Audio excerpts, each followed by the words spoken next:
Hi,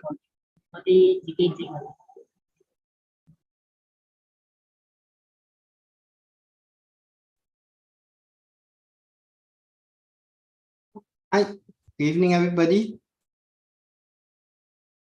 You all can see me, hear me. You don't mind type a 1, so at least I know that you all can see me, hear me. Okay, good. Okay, can. Okay, we were in 7:59. Okay. Okay, thank you for attending this webinar. So we are now it's 8 o'clock, so I just start. Okay, on time. Okay, today we're going to talk about dividend investing. Okay, before I start,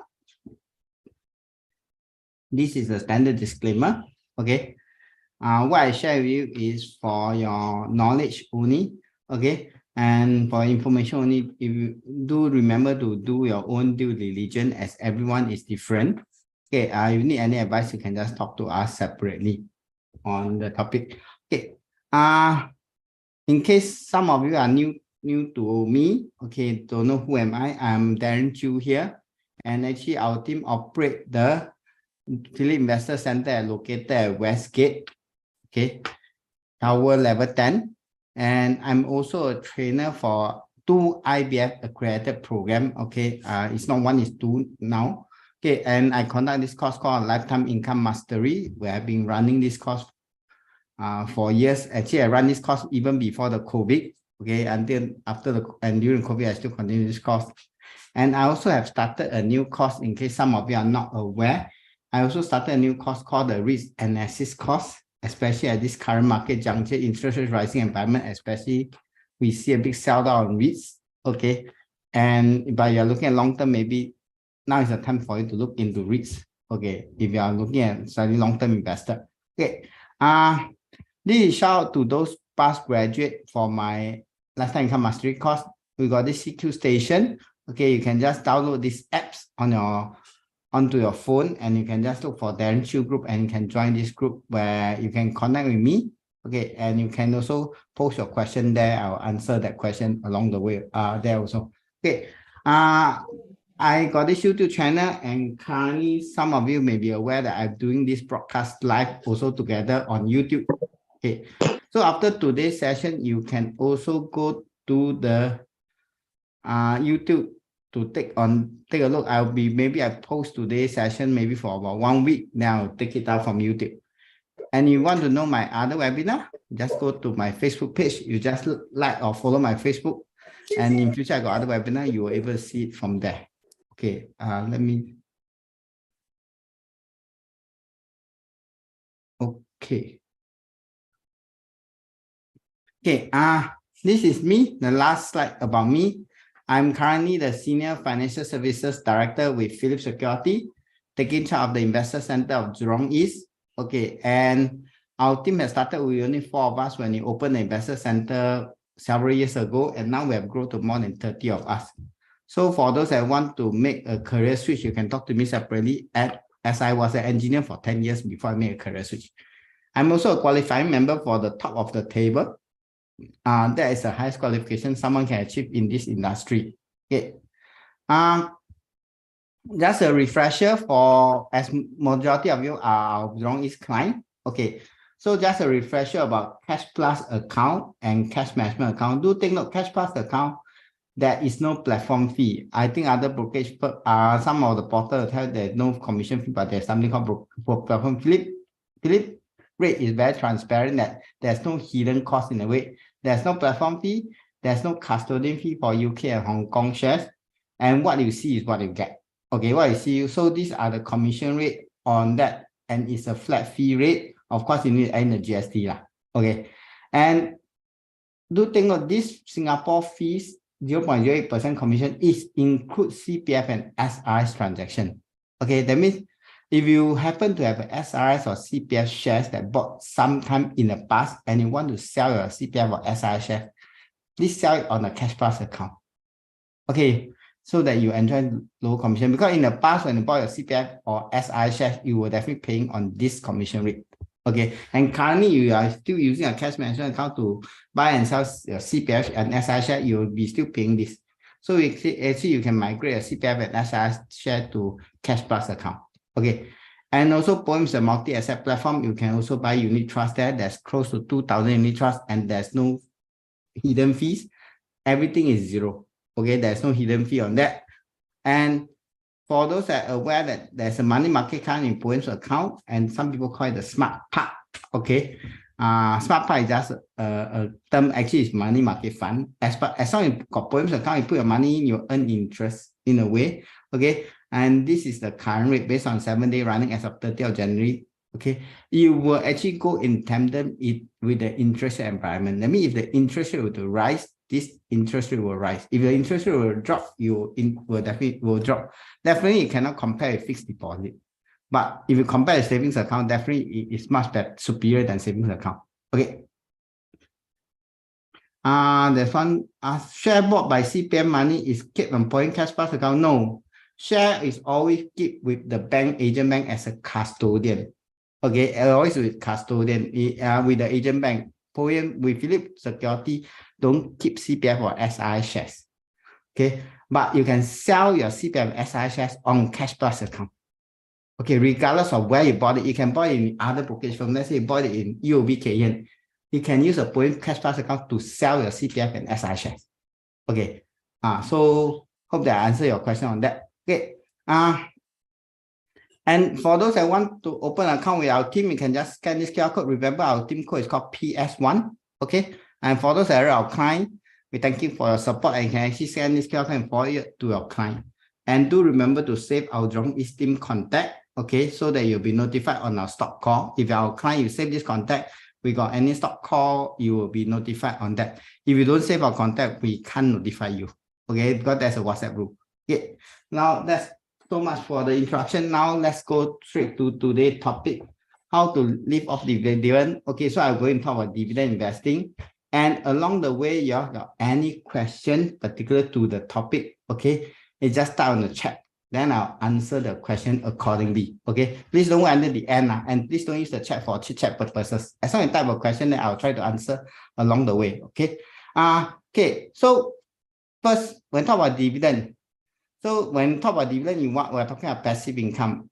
The main concept of passive income is we're talking about we want to have passive income for retirement. Okay. So then the next question is, how much actually do you need for retirement? Okay. So this is really $1 million question. And you can see a lot of articles on paper, research article tell you need how much, you need how much. Okay. Some will tell you need very, very low figure. Some will say that you need very, very high figures. And you see those that tell you need very low figure are usually from the authority, the government side. Okay. And those that tell you need high figure are usually from the financial institution side. Okay. So all got that objective and intention behind that to tell you the numbers you need. Okay. But everyone you don't need people to tell you how much you need. You need to know how much you actually need. There's a simple way to calculate, okay, how much actually you need for a retirement.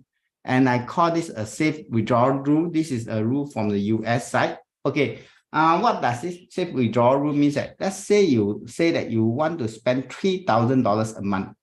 Okay. If you don't know how much you need for retirement or how much you spend per, just look at your current lifestyle. You see your current lifestyle don't change when you retire. Okay. If you happen to be driving a car, most likely when you retire, you drive a car. Unlikely you sell off your car and then say that you would go and take bus, MRT one. Okay, you are getting used to taking bus and MRT. Unlikely you retire, you say you go and buy a car, you want to drive a car. Okay, so because you have been getting used to the lifestyle and you see don't change. So we are talking about your day-to-day lifestyle. Of course, you have to minus off your dependence. Okay, allowance you give to your parents, you give to your children, all this.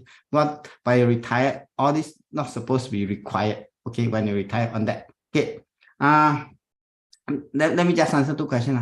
For Cash Plus account, custodian fee can be waived off if I sell the share. There's no that one maybe you want to talk to us separately on the custodian fee aspect. Okay. Better investing for dividend investment. Why Chan? Okay, as dividend as later is notorious for right issues. We'll talk about that later. Okay, we'll talk about that later on that. Okay. Okay. So this is 3,000 per month. So what you need is you need 36K. Okay, you need 36K. And what I need to do is I multiply by this magic number called 25. Okay, it's not 25 yet, it just need to multiply 25. You give you 900,000. Okay, so what does it mean? That means if you now have 900,000 and you need to spend 3K per month, you can retire. Okay, you can retire, but there is always a catch. There's a catch. How long can this money last you? Okay, how long can it last you? It's about 30 years. It's about 30 years. So imagine you're 40 years old, then you say you want to retire, then age 70, your money will run out. Okay, but let's say you're 60 years old, then last 30 years will be 90 years old. Is it good enough? That depends. If you become a centurion, then definitely not enough. Okay, so this money will last you about 30 years. Okay, but it's not guaranteed will last you about 30 years because you see, nothing is really guaranteed. But there's a 96% chance you will last you for 30 years. Okay, but provided you grow this money. Okay, you grow this money and this money must grow. How much you need to grow? What is the rate of return you are looking at? We are not looking at 8%, 9%, 10%, 12%. The one majority of people can't do it. Okay, majority, although a lot of theory can be done, but in practical case, majority can't do it. Okay, theory is theory. Okay, actual life example is more realistic. Okay, you need to grow it at the inflation rate plus around 1%. Some people even conservative a bit plus 2%. So we're talking about inflation. We're talking about Singapore inflation.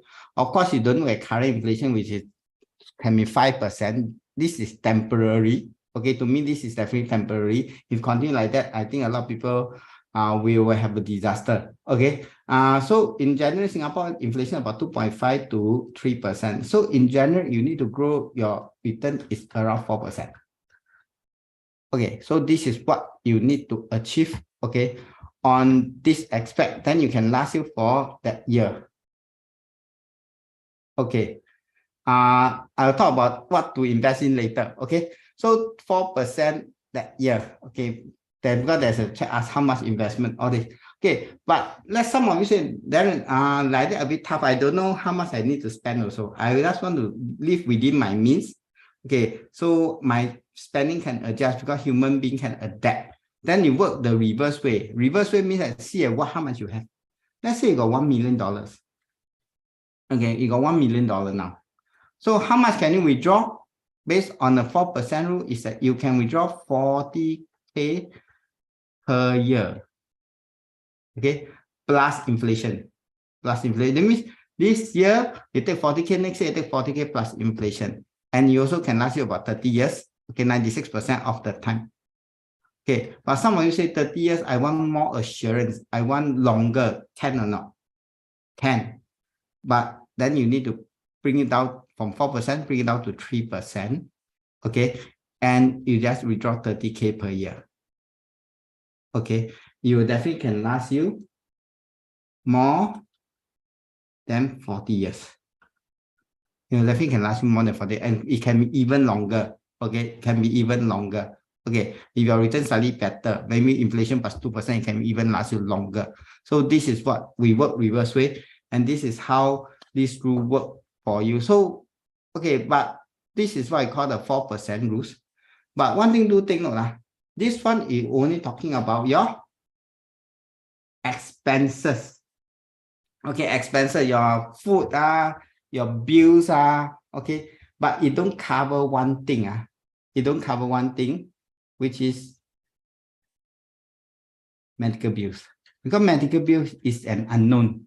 Okay, it's an unknown figure. We know in Singapore, it is tough if you have to fall sick, especially very sick. Medical bill is an unknown. So this is only cover your living expenses. Okay, your living expenses. Okay, so you also need to set aside money to cover for your medical bills. Okay, money for medical. How much to set aside? That depends on what type of hospital you want and what you want to choose. Okay, and then some people say, I got medical insurance, so no need worry. You cover 95% of the bill, and I only need to co-pay 5%, cap at 3,000. I think this is a normal medical insurance. A lot of people will know about that. Okay, so that will depend So, but how much is you need for a medical cost, it really depends on what type of what you want to stay. You say that, Darren, I'm okay to stay in B2 and C what? I'm okay not to choose doctor. I'm okay with government restructured hospital. I'm okay to pay the deductible and co-insurance. And I'm okay to wait for bed. As we know that Singapore restructured hospital now is really have a big crunch. The waiting time is long. I'm okay to do all these things. Then actually your MediShield Life,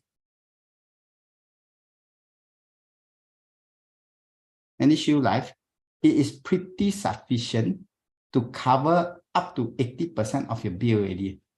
Okay, up to 80%, it is pretty sufficient. Okay, but you say no, I want to have class A, what I want to go private hospital, I want to have the best treatment. Okay, and I'm not saying best treatment, I want to have a say in the doctor I want to take. Okay, and I only pay maximum 5%. Okay, and 3K, that is the maximum I'll pay. That's called the integrated shield plan, the highest tier plan. Okay, then you need the medical insurance plan. Currently, there are 6 insurance companies got this plan. Okay, 6 insurance companies. It's just the premium differ from one company to another company. Okay, but do take note that one cost, this premium costs money. Okay, cost money. Okay, it's not only MediSave. Okay, it also consider of cash you need to pay. A lot of, when you're young, you don't feel the pinch, but when you're old, you will feel the pinch. Let me just do a simple illustration. I just extract from one of the 6. Okay, I want extract from one. It's not definitely not the lowest cost one, but it's also definitely not the highest cost one. Okay, so this is the premium you need to pay. This is called the main plan. This is called the main plan. Okay, a lot of people say main plan, I can use the CPF to pay, right? Do take note, there is a limit you can withdraw from a MediSave to pay for your medical insurance. If you are above 70 years old, you can only withdraw $900 from a MediSave to pay for the premium. If you are below 70 years old, you can only do $600 per year.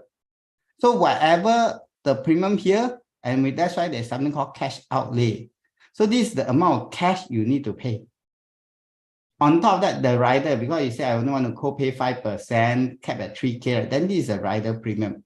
So if you go and look at your own plan, you go and add up how much you need to pay. Okay, I just do a quick calculation. The cash outlay you need from age 61 to 85. Okay, only under 85, you live longer than that, of course, it costs more. It costs you 183,000 cash. So beside the money is set aside for your living expenses, you must also really set aside money to pay for your medical insurance premium.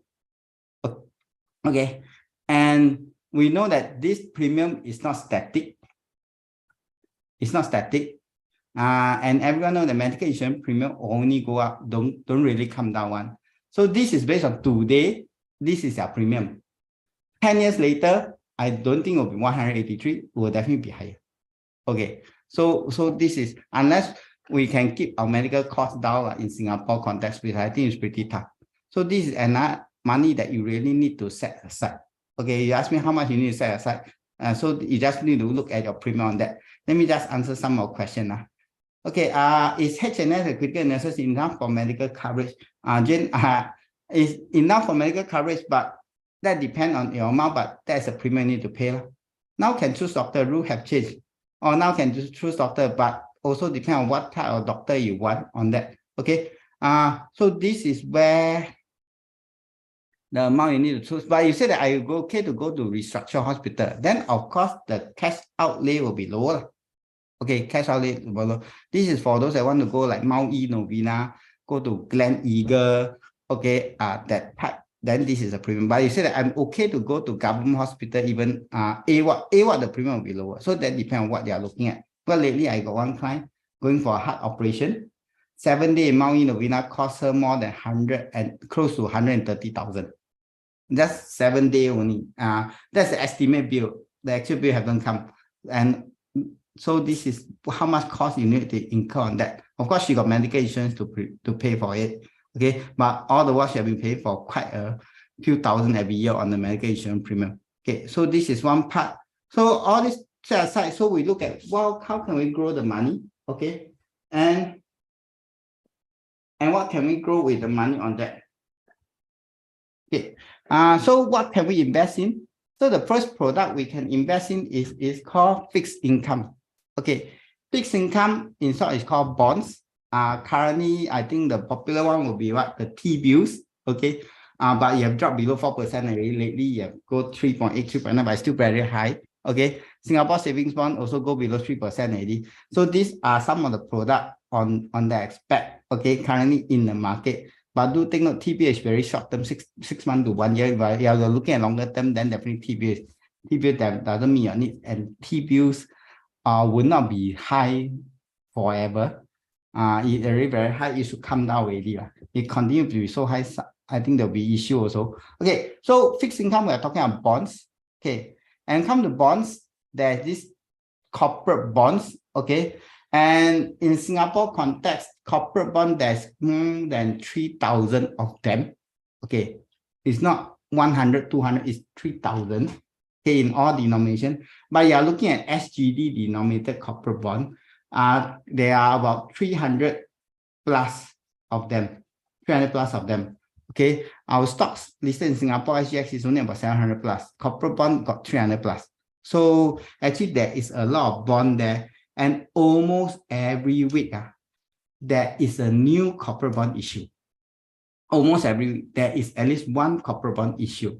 Okay, so there is a lot of bond, because there's bond mature, but there's also bond issue. So the bond market actually is quite active in Singapore. Okay, but the entry level is 250,000.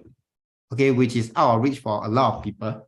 Okay, which is out of reach for a lot of people, and thus a lot of you are not aware. Actually, almost every week there's a new bond issue. Okay, because you'll not be given this information as first thing, and never indicate you're interested. That's why we always send to our client when there's a new bond we find that is good one. We send to our client, tell them there's this bond issue. Okay, but that's only for those that willing to come up 250,000. Okay, so these are just an example. Okay, this is not the updated figure, but this is last month one.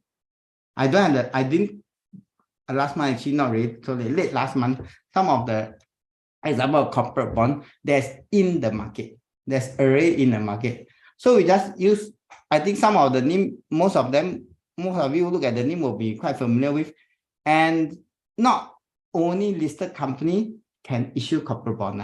You can see there is this company, this company have issued corporate bond, STTGDC Private Limited. Some of you may don't even know what is this STTGDC Private Limited. Okay, this is ST Telemedia. Okay, it's not listed. It's not a listed company, but it's under ST Engineering Group one. Okay, under ST Engineering Group one. So they also got a corporate bond as well. So corporate bond not only for listed company, not listed company also can issue corporate bond. It's just that you dare to buy or not only. Okay, and we look at the interest, 4.03%. Okay, when it's going to mature? September 2024. Now is February 2023. So I just use much easier lah. Okay, so in many you need to hold this bond for 18 to 19 months. Okay, you'll get a return of 4.03% per year return, and this return is guaranteed. Okay, guaranteed by this company now, of course. If the company go bust, of course you're gone. Okay, but put the other way, currently in a fixed D market, how many banks actually offer more than 4%? And I think that will also be temporary, but corporate bond constantly you can find a lot more than 4%. Even this one, 5.13%, but that depends on whether you buy it because it's called Ford Motor. Okay, a Ford Motor credit. So it is even June. So these are all the bonds. There's quite a lot of bonds issued in the market, and you like some more stable name, okay, or more popular name. Okay, of course, more popular name, the return will be lower. For example, Capital Land. Okay, Capital Land, about 18 months is 3.59. Okay, it's 3.59%. So this is what other. So imagine you got 250,000, you can buy all these corporate bonds, and you will be spoiled for choices. There is a lot of choice for you to choose. Okay, so to get more than 4%, especially at this market juncture, it is possible because there's more and more choice now. Okay, But some of you say that I would not want to buy this type of bond because it's already in the market. Some people say I like to buy new one, new launch. Okay, but new launch, as I mentioned, every week, almost every week there is new launch, almost every week. Okay, and sometimes one may have multiple new launch. It's just that you must be fast to react. What by fast to react is that this is just an example which lately have come out very popular. Okay, UOB Bank. UOB Bank, I think this is a few months ago, they issue a perpetual 5.25%. I think in the newspaper even come out, right? Okay, 5.25. And then a lot of retail investors, a lot of clients say, Darren, how to buy this? And they thought I got IPO. No IPO. This is the issue on that day, perpetual 5.25%. Okay, so when this come out, we'll ask you, you want or not? Okay, we just ask you want it or not. On that day, we ask you want it or not, and you must give us a reply yes or no. Okay, if you tell us no, then the only thing yes, then we will go and place the order for you. Okay, but you say let me think. Okay, let me think. The answer is considered as no. Okay, why? Because the market don't wait for you to think. Okay, the market don't wait for you to think. Why do you mean by the market wait for? There's one launch on that day. Okay, at 2:30 close. So imagine morning market open 9 o'clock, 10 o'clock, we tell you if you want or not. He said, let me think after lunch, forget about 2:35, you tell me that you want to buy this one, then I say, sorry, already closed. Okay, it is very popular. And for those that say they want, they may not get it also. Okay, it's always oversubscribed. So this is what a new corporate bond issue is always, most of the time, is always oversubscribed, especially big names like UOB or this. Okay, but of course, you want to buy this bond now, you definitely can. It's from the open market, you can go and buy. But I don't know what's the current price. Okay, so this is something you need to think not on the corporate bond. Yes, the ASEAN coupon is different, correct? Very sharp. Okay, this is trading in the market already. Because this is the coupon rate. Because coupon always issue at $100. The bond always issue at $100, but the price now is this price. So of course the yield will be different. Okay, so it's just a stocks because it's trading in the market. But when you buy this one 5.25%, okay, it's based on the market price. It's based on the issue price. Okay, at 100.25. So that is a different on that. So the coupon rate and the yield price will be different because you are buying from the secondary market. Unless you buy straight from when new launch, that's at the point of issue on the day you decided you want to buy. Okay. Okay. So this is thing. So a lot of people say it's out of reach. Then is there any alternative? Yes. There's this thing called retail bond. Okay. There's this thing called retail bond. So what is retail bond? Retail bond is bond that's traded in the market. Okay. Yes, I say year to maturity. Oh no, that is just the normal yield. It's not a year to maturity yield yet. Okay. We didn't calculate that. I didn't show the year to maturity side. Okay. And so this is the bond now. Okay. These are the retail bond. Of course, it's not exhaustive. Actually, there's two more I didn't put in. One is called reference education and one is add value. I didn't put these two in. Sorry, reference education is in. I didn't put add value in. Okay. But do take note, all this bond, like reference education, is a bond not issued by IPO. Okay, it's not issued by IPO. This one also not issued by IPO. It's just that the company need money, then they raise bond. They raise fund. Okay, so all these like Astral, okay, Fraser Property. Okay, this one is a 50 years government bond. Like SI, this one is not issued to IPO also. These two are issued to IPO. So there's different way the bond can be issued. Okay. So the normal minimum investment is $1,000. Okay, minimum, and only two of them is CPF approved. Okay, one is a city development perpetual, and one is a Temasek. The rest is only cash only. Of course, cash in sometimes it also means SI also can buy. And these are the bond that you can buy from the market, okay, from the market, and that is the yield, okay, that is the yield on this aspect. Okay, so this is something that you can look at, but this is based on Friday closing, so you can look at the current yield. Of course, the Temasek one with the yield very low.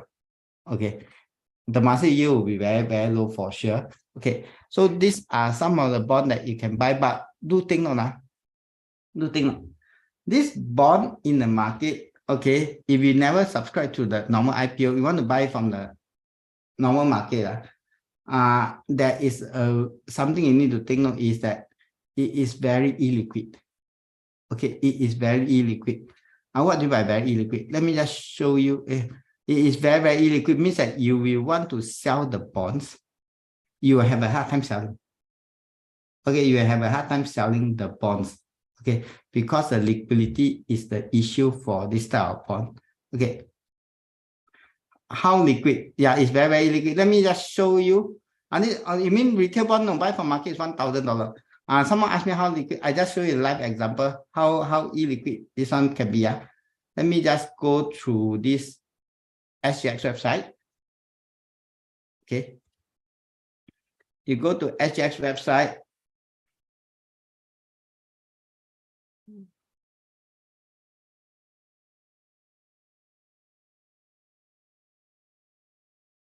Okay, these are the retail bond. These are retail bond. Okay, so you go and look at the transaction volume. This is based on 6 February. 6 February. This is the past data. You look at the transaction side.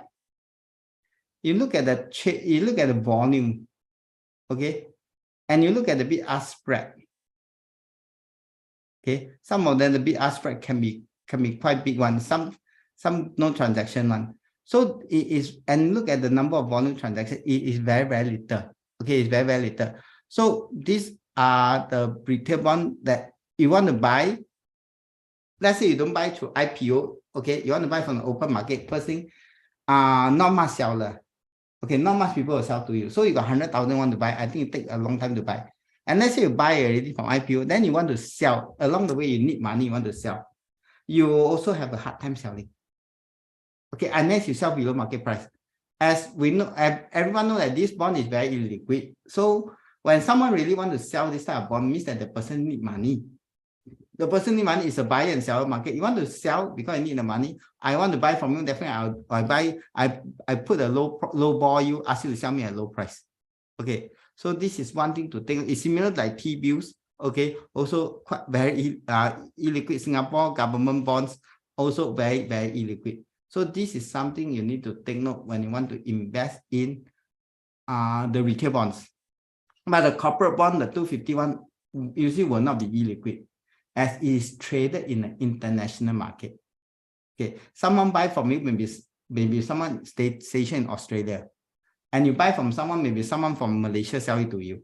Okay, it's traded in the international bond market, and thus for corporate bond 251, you can't buy on your own. Okay, you need to call us, okay, or call our bond desk to place the order through for you. Okay, and thus sometimes the price is not really transparent to you. Okay, so this is one thing on the fixed income side. Okay.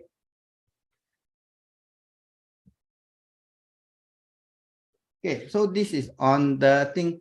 Okay, there's a question on YouTube. Ask me just now the return is before tax. There's no tax for in Singapore context when you buy and sell investment. There's no capital gain tax, and whatever bond dividend you collected, there's no tax. Okay, there's no tax.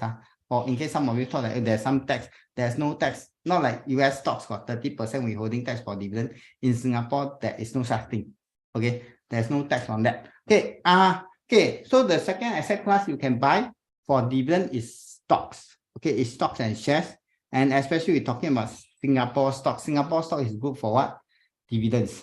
Okay, Singapore stock is really good for dividend. You want to have a high growth, okay, like US stock like Meta, you buy at the bottom, you sell now, IT, you make 100% return. Okay, so that one is really, that's the US market. Singapore stock, unlikely you can find this style of stocks. Okay, unless penny stocks are the normal company. So in Singapore context, we are buying stocks for dividend side. Okay. Do you get paid quarterly like dividends in bond, and currently year is what you get? Yes, current year is what you get, and for bond, the dividend is paid twice a year, always twice a year. Okay, so the dividend, so you didn't divide by 2, is twice a year. All the bonds were paid twice a year.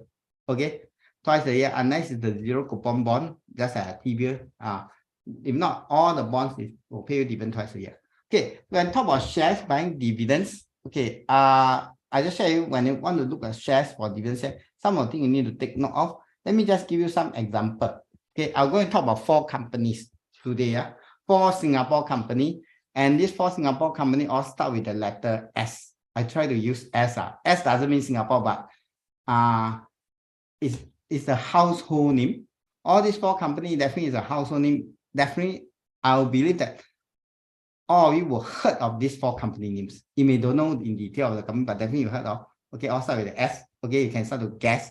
Okay, so when you want to buy a dividend stocks, this is the current yield. They'll always tell you that what is the yield of the stocks, the dividend yield, and they'll always tell you the current yield. Okay, do think of this. Don't focus on the current. This one 6% yield. Okay, current yield is what? The past dividend divided by current share price. This one only 3.43%. Okay, so a lot of people will say, oh, I want to buy 6% or 4.86 good deal, 3.43. So this is just one thing. Current yield is just tell you that this is the state of the company now with the past dividend and the current share price. Okay, so please don't focus on ST engine. Please don't focus on the yield itself. What I need to do, you need to look at something. When you want to invest, you have something called track record. This is why I don't like to buy IPO shares. Okay, because IPO shares don't have track records. They didn't tell you what they actually can do. Okay, so track record is at least I look at least 5 years of track record. Okay, some people ask me how long. 5 years. I think Singapore content is good enough. Okay, Singapore don't have stocks that can pay dividend for 20, 30 years one. Okay, so 5 years good enough for you to have a view of it. Okay, because you can get 5 year data for free one. Okay, no pay money one. Okay, all are easily available. So let's look at company A. Company A, this is current. This is the current financial year, that's over one. The latest financial year. Okay, so this is 5 years ago. Okay, 5 years ago. So year 1, you can see that this stock give you 30 cents. After it give you 30 cents, and then 30.5 cents, and 32 cents, and 30 cents. So the dividend actually is increasing. And do take note that we have been through the COVID. Okay, we have in the COVID situation, and year 3 and year 4 is the COVID year. Okay, it's the COVID year, and a lot of companies suffer. For example, SIA pay 0 dividend. SATS, a dividend increasing company, don't pay dividend for 2 years already. Okay, so this is a COVID year. Okay, so we can see that A go through the COVID year with increase in dividends. Okay, so the COVID, like, no, there seems to be benefit from the COVID. Okay, then we look at company B. Okay, company B. Okay, 33 cents, 34 cents, 3.3 cents, 3.4 cents, 3.55 cents. Then jump. Then this is a big jump. Okay, so I say that company A benefit from COVID. It look like company B is the super beneficiary from the COVID. The dividend can have a super jump during the COVID year. Okay, and after that, it start to taper down to 6.2 cents. But compared to pre-COVID period, the dividend is still very high. Okay, the dividend is still very high. So then the next question you need to ask, will it last after COVID? Okay, so this is another question you need to take note. Okay, company C, 16 cents, then drop to 9 cents. This is before COVID. Before COVID, it already dropped. And then COVID, it crashed. Okay, COVID crashed. So before COVID, so nothing to do with COVID actually. The before COVID already dropped already. So they cannot blame it on COVID. Okay, then after now they start to come back a bit. Okay, then they give you 6% yield. Company D, the dividend that they don't care what the market is, they just give you 15 cents. They don't care market up and down. They look like they are in their own world. They don't care about the whole thing. And so this is the 4 dividend trend. Okay, 4 dividend trend on it. Okay, all this there is no okay, A, B, D. There is no REITs. All these are stocks. Someone say it's S REITs. Okay, there is no, this is talking about stocks. I'll talk about REITs later. All these are stocks, and all these are companies start with S1. Okay, and so which company would you want to buy if you were to invest just based on this number? Which company should you avoid? Okay, and which company should you buy? So by looking at the dividend trend, you always remember trend. Trend is always your friend. Okay, if the dividend trend is on the upside, right, you see the share price will go up. Right? If the dividend trend is on the downside, you see the share price will go down. So this is something you need to take note. So please don't focus on the yield too much. But of course, you need to look at yield is when you buy a dividend stock, you see you need to have at least 3% more than 3%. Okay, if less than 3%, I don't recommend you to buy also because you can't even beat inflation. Okay, on the dividend yield side. Okay, but of course, we want to have a stock that dividend increasing one. So let's look at company A first. Company A, what are the company is? So company A is SGX. Okay, company A is SGX. This is their 5-year share price. I just thought to tell you with that. So their dividend have been steadily increased. Okay, of course, their share price also, you draw from one point to their point is actually also increased, but not a lot. But of course, there is a volatility here. You can go up, you can swing down. Okay, but ultimately, it still go up, right? And SGX business, we know that what they do. SGX is not the old SGX that we know in the past. Okay, before global financial crisis, SGX is mainly dependent on Singapore stock trading. Okay, Singapore equity business. But Singapore equity business, we know Singapore market is really too small. So SGX has itself transformed over the years. Okay, SGX now is not really purely depend on the equity tradings. They now also got equity derivative tradings. Okay, so that is another key part. And SGX also have Forex. And their Forex is quite strong, especially US dollar and China renminbi pair is very strong. Actually, it's actually one of the biggest in the world, if I'm not wrong. Okay, and they also got commodity tradings. And I think they also got fixed income. Okay, and now SGX also start to create index. We all know that like STI index is definitely not created by SGX, okay, by FTSE, but SGX create some of the own index to, an index manufacturer will always make money. One. Why? Because the ETF provider will need to pay the index manufacturer fees, okay, for the index. Just like you buy the CSOP S-REITs index, S-REIT ETF, the index created by SGX. Okay, it's created by SGX. Okay, so they will make that in a way that it's recurring income. So SGX has transformed along the way, along the year, and we know that we only have one exchange. Put it the other way around. We only have one exchange. Imagine if there's no SGX, I don't think you can sell our shares also. Okay, so this company is a stock. The dividend have been growing year on year. We put the global financial crisis, the dividend aside. You look at the dividend trend is all the way increasing. Okay, and thus the share price is increasing. It's from $3 over $9, it's now over 9.22. Okay, of course you go to the peak of 12.13 recently. So this is SGX, and they pay dividend 4 times a year. Most of the stocks pay dividend 1 or 2 times. And SGX itself tell you that they want to be a dividend growth stocks. Okay, dividend growth stock. So this is on SGX. Number 2 company that have benefit very well from the COVID. We can see the dividends suddenly have a jump, almost 100% jump in the dividends. Okay, it's also started with S. Anyone can guess what number 2 companies? It benefit a lot from the COVID. Okay, and the company B actually is called Sheng Siong. Okay, because you can see the share price. Yeah, you can see the share price jump. Okay, COVID come, it go down there and go all the way up. Okay, but of course, it go to the peak. Now it never go back to the peak, but it still remain on the high level compared to the pre-COVID level. And we see that, okay, it still remain on the high level and remain pre-COVID level. And because of that, there is a gap in the big dividends, okay, in the dividend side. Okay, then the next question you need to ask yourself, can this dividend maintain or not?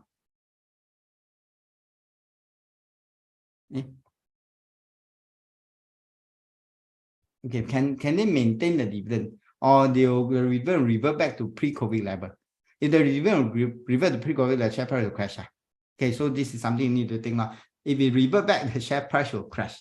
Okay, so that is another part you need to take note of Sheng Siong on that. It's a defensive stock, and we know that they do supermarket, okay, and there are many in the neighborhood. You don't see Sheng Siong supermarket in CBD area, in downtown area, okay, you only see cold storage, okay, mainly cold storage or maybe NTUC. NTUC actually don't really have much in town area also, okay. So it is more towards a neighborhood thing. So can Sheng Siong continue to grow? So this is one part we need to take note. Sheng Siong, if they can maintain the dividends, okay, if they go to maintain a dividend at current post-COVID level, they must continue to grow. And how they grow is need to open more supermarket. Okay, open more supermarket. They need to continue to open more supermarket. And we know that Singapore, the land is limited. Okay, so is there any more supermarket for Sheng Siong to grow? So that is one part I need to take note. Okay, but we still got estate coming out, like Tengah estate coming out. Definitely there will sure have supermarket, and Tengah estate, the plot of them quite big. And we also get clear away cemetery to build housing estate. So constantly the government will try to build more and more housing estate. Okay, as long there's more and more housing estate, as long as our population continue to grow, I think we'll definitely continue to grow to support the economy. Then there will be potential for Sheng Siong to grow, open more supermarket. Okay, so there will be a potential unless there's a new entry to the market. Okay, so that is one part. If they can continue open, I think they can maintain. And I think Sheng Siong also start to go overseas. And which place you go? China. And where? Kunming. Okay, and they start from 1, now they got 4. They got 4 already. So they also know that they cannot just rely on Singapore itself. They also start to go overseas China. But when they go overseas, means the risk increase. Okay, when you go foreign country, definitely there is a risk involved. Okay, so this is one part. You will look at Sheng Siong. Then this is one thing you need to take note of that. But before COVID, their dividend have been steadily increasing. Okay, steadily increasing. So this is one part you just need to take note on that. Okay. Okay, agency to keep. Okay, 100K lucky draw every Saturday. Why not keep it as dividend? Okay, that one you have to ask them. Okay, so this is what Sheng Siong. To me, currently, I don't think there's an issue for Sheng Siong. Okay, but when investing, I also look at only 5 years. You don't tell me 10 years, 20 years for Sheng Siong, that one nobody can tell you. But you look at next 5 years, I think there's no issue in the company. Okay, that's my personal view lah. Okay, but so you always need to look at 5 years down the road. Would there be issue? You got issue, then of course you better stop investing. Okay, the next company also start with S, and we know that the dividend has started to drop before the COVID, and after COVID it dropped further, and after that recently they start to have some uptick in the dividend. So what company is that? Okay, this company is called StarHub. Okay, StarHub. So as I mentioned, that when a dividend drop drastically, the share price will always follow. The share price will always follow one. And you can see this is StarHub price. Okay, and it dropped until today. Only lately they got some news suddenly speculate up. Okay, but it up, but compared to here, it has lost more than 50% in value.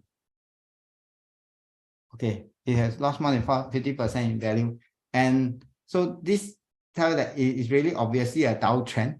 Okay, it's obviously a downtrend, and the dividend have been coming down. So although it gives you 6% yield, so please don't jump in on the yield side. Okay, a lot of people just like to look at yield and buy. You have to look at the trend. The capital loss is more than 50%. I give you 6% yield, also no use. Okay, also no use because you have lost a capital of 6%. So this is one part you need to take note. So the dividend trend is very crucial on that. Whether StarHub can go back to this price or not, then anybody guess. But at this juncture, it don't seem there's a sign that they'll go back. Okay, unless you think differently, you think, oh, they'll go back, then you bet it now on this. Yeah. Okay, Singtel seems the better stocks. Personally, I prefer Singtel over StarHub. Okay, that's my personal view. Okay, if you really want to buy telco, actually there's only 2 choices. There's no M1 anymore. Okay, so time has changed over time. So when you invest, always must remember to remember time and change. I remember when I was an engineer. That's more than 20 years ago. Okay, I happen to meet one accountant, okay, who tell me that Darren buys dividend stock very simple in Singapore one. You just need to buy M1 and StarHub will do it. Okay, why he say? Because they are paying so high dividends and the telco business will be there as a cash cow for them, so they should make money one. Or do think that's 20 years ago. So he said that he only buys Singtel M1. Okay, so that is 20 years, but time have changed, the era have changed, and now we look at StarHub. The plan price last time I know I pay StarHub. I use StarHub phone. StarHub plan last time I pay $100 over per month. Okay, now I pay not even $20 per month for the plan. I can, and no contract, so I can terminate anytime. Anything good deal I can just switch. So they become the profit margin have string a lot. So things that start to change. Okay, so don't think of buying this thing and think that you can forget and forever you'll be like that. You always change. Just SPH is another classic example. Okay, it was a very good stocks in the past. It's a good retiree stocks, but the era of change. So this is one thing you need to take note when it comes to investing. Okay, and the last stocks, like don't care about the market, 15 cents perpetually. Okay, it's called ST Engineering. Okay, ST Engineering. You look at, there's a swing here, but actually in general, you look at the trend over long term. ST Engineering is like always on the sideways one, up down, up down, up down. Okay, but the sideways volatility can be quite big because, but this is the outlier price. Okay, because of COVID, but it seems to be on a swing of up down, up down. If you look at longer time perspective, actually it's swinging within the $1 price range.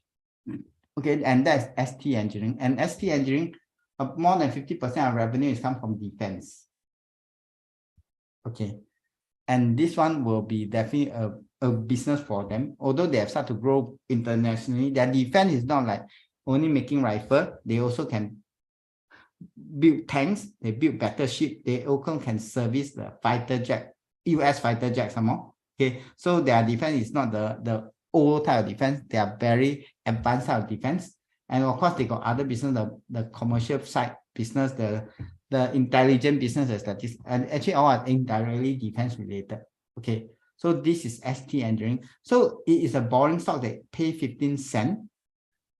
Okay, but things will start to change for going forward. Actually, they start to change. They have decided, okay, because their full year result have not come out yet, they have decided to increase their dividend to 16 cents. Actually, in progress already. Okay, so no longer 15 cents already. Now they have changed to 16 cents, and they also changed their dividend frequency from twice a year to 4 times a year. So they also want to go into the dividend play field in a way. Okay, because they know that Singaporeans like to buy dividends, like dividends, and like to have dividend pay more frequently. So they divide into 4 times a year. Okay, so it's very simple: 4 cents, 4 cents, 4 cents, 4 cents. So that is what ST Engineering is doing now. Similar to Singtel, SGX. Okay, SGX is paying 8 cents, 8 cents, 8 cents, and 8 cents. Okay, so that's why it's 32 cents. Okay, so this is what is going on now. Okay, so this is how the thing look like. Okay, so from here you have a better picture on the company. You know that why the dividend there's a jump here. So you must understand why there's a jump and why they drop. Okay, you must also understand the business. For those that know, StarHub before that is 20 cents. 20 cents dropped to 16.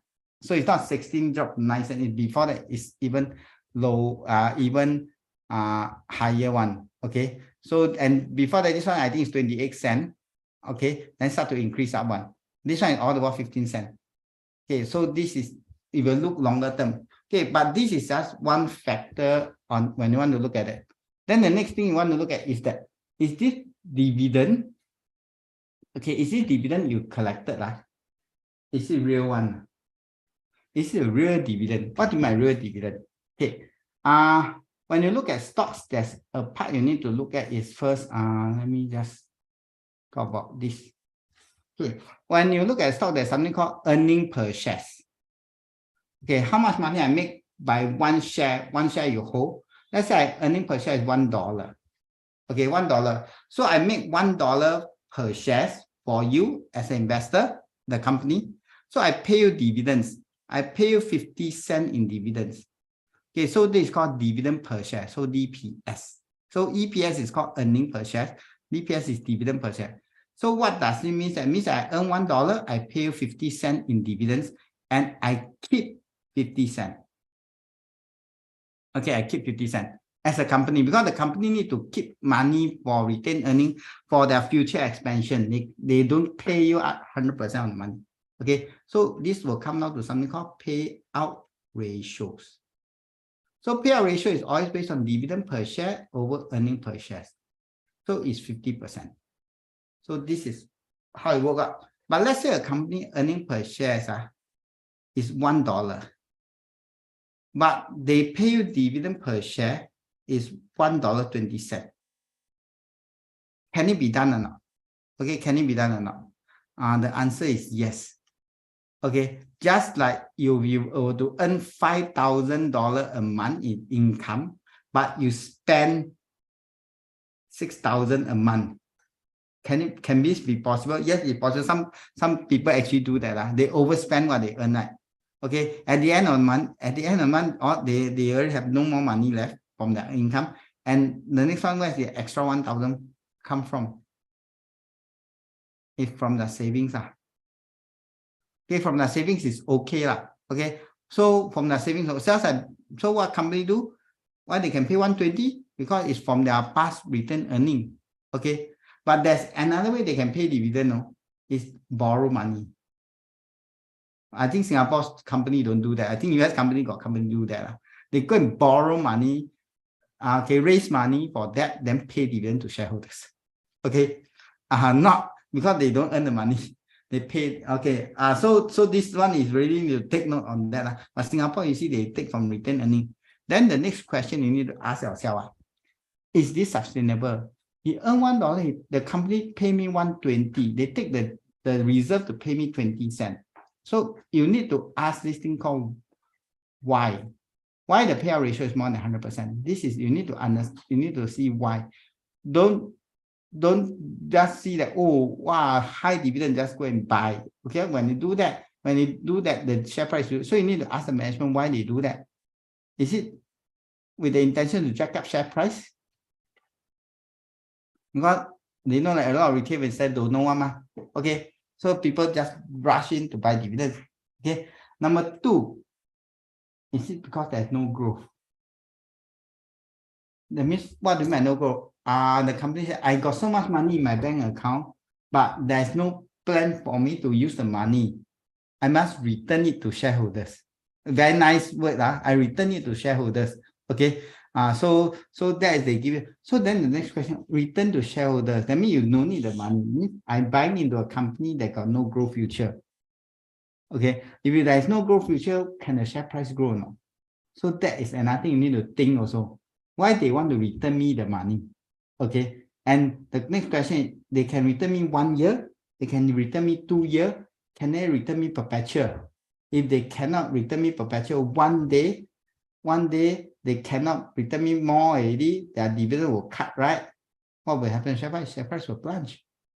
Okay, so this is something you need to think note on that. Okay, on that aspect. Okay, someone say high flux, that one I didn't check on high flux. Because they're gone case company, there's no point looking at that for me. Okay, so this is one part you need to take note. So it must be sustainable. So let's look at this thing called payout ratios. So I add one more thing on the payout ratio to look at the dividend. Is it really practical? So I first start from SGX. You can see when the dividend increase, does the payout ratio increase now? Actually, you're 89%, then you drop to 82. So when they increase the dividend, actually the payout ratio drop. So when you see this thing called divergent, when this thing go up, this thing come down, right?